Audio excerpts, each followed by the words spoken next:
What's going on, YouTube? Ferocity here. Hope you guys are doing well, and I hope you guys had great Christmases, because I know I did.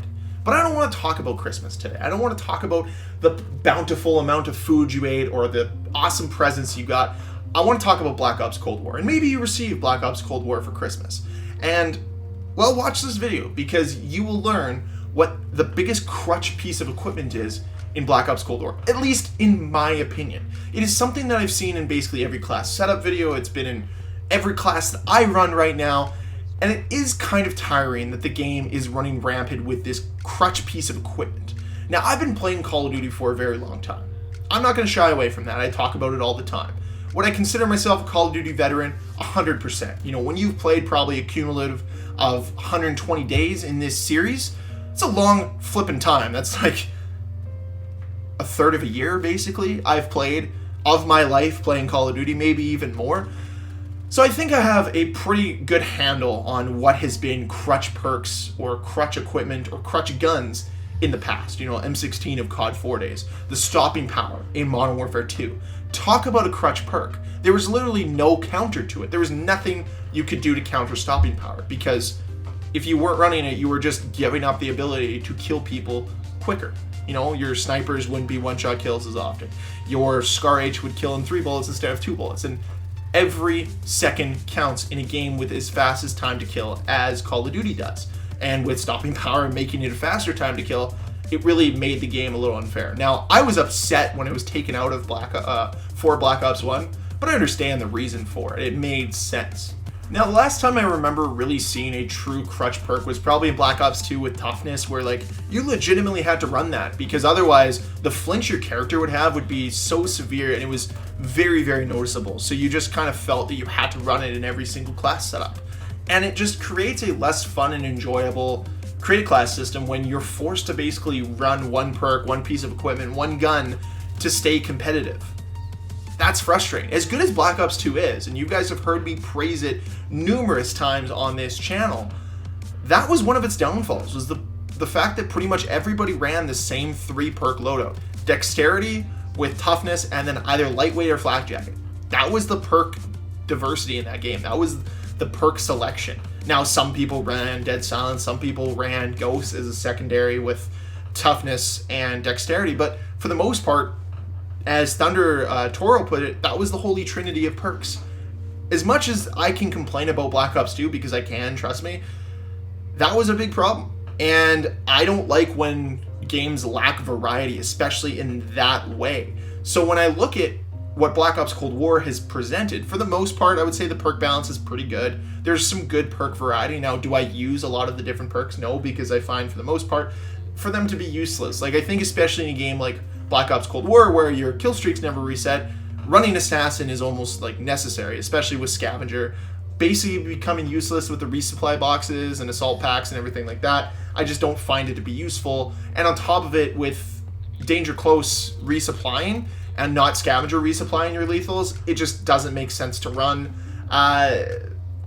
You're kind of running between Ghost and Dead Silence for your 3rd perk, and then for perk 1 you're running Flak Jacket with Tac Max, and with perk Greed you're just basically running 6 perks with, you know, a combination of Assassin with one of the other perks in tier 2, and then the perks I mentioned before. So it does create less perk variety, which I don't like, but it's not as bad as what is in the equipment slot for Black Ops Cold War.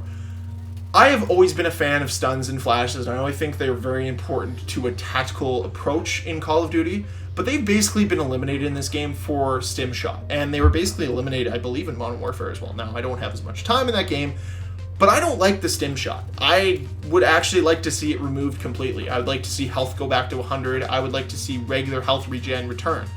But in this game, it is so important to run Stim Shot, because with the fast pace, the bullet registration, the bullet velocity, all that stuff, it seems that, yeah, if you get into one gunfight, there's no way you can go into a second one until you're full health, because you're just going to get beamed. And maybe part of that is skill-based matchmaking or light compensation or whatever it is, but that opportunity to really get 2 or 3 kills when you're semi-hurt doesn't happen in Black Ops Cold War, so you're forced to run Stim Shot. And that could also fall in line with maybe the health regen is completely different in this game. I don't really know, but to be forced to basically run this one piece of equipment or completely change up your playstyle, to me just doesn't seem fair and doesn't seem fitting to the type of game Call of Duty should be. So for me, I would like to see it removed or changed slightly, or have some type of balance. I don't really know.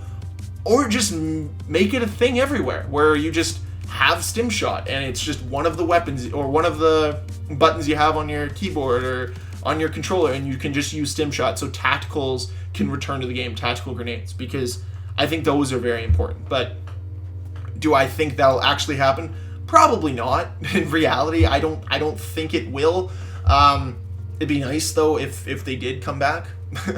Or if they did get eliminated. So that's just the way I feel though. I feel the Stim Shot just really puts a damper on the game because everybody uses it. So it just basically takes out the need to have tac mask. But if that one person is using stuns and flashes and you're like, well, I guess I need it just in case there's that one guy, and then you get into a gunfight with that one guy and you're like, oh yeah, you can't heal at all. And it just takes forever. And plus, like, it creates less satisfying gunfights as well, because you'll like kill a guy, you'll not kill him, but you'll bring him down to like maybe one shot of health, right? Maybe he's got like 25 or less health, and then you slide around a corner to try to fight him, and all of a sudden he's full health, and you're like, well, this is dumb because he had a Stim Shot. And I don't know, I just don't like that. I would prefer regular health regeneration. But maybe this is like my old man yelling at cloud moment where I just want it to go back to the way it used to be. But realistically, like, it used to be better, and that's the way I feel when it comes to this type of change. I would just like to see it eliminated in general, and just turn to the regular health regen mode. But that's just me. I want to know your guys' opinions down below in the comment section. What do you guys think? Do you guys think that the Stim Shot is overpowered? Do you think it's a crutch? Do you think it's perfectly fine to use? Do you have classes that have both Stim Shots and tactical grenades? Do you find that health regeneration is fine? Do you like health at 150? Let me know all those opinions down below in the comment section. As always, guys, thank you very much for watching. If you enjoyed the video, please hit this like button. If you want to see more videos from me, please hit the subscribe button, and I'll see you guys in the next video. Bye.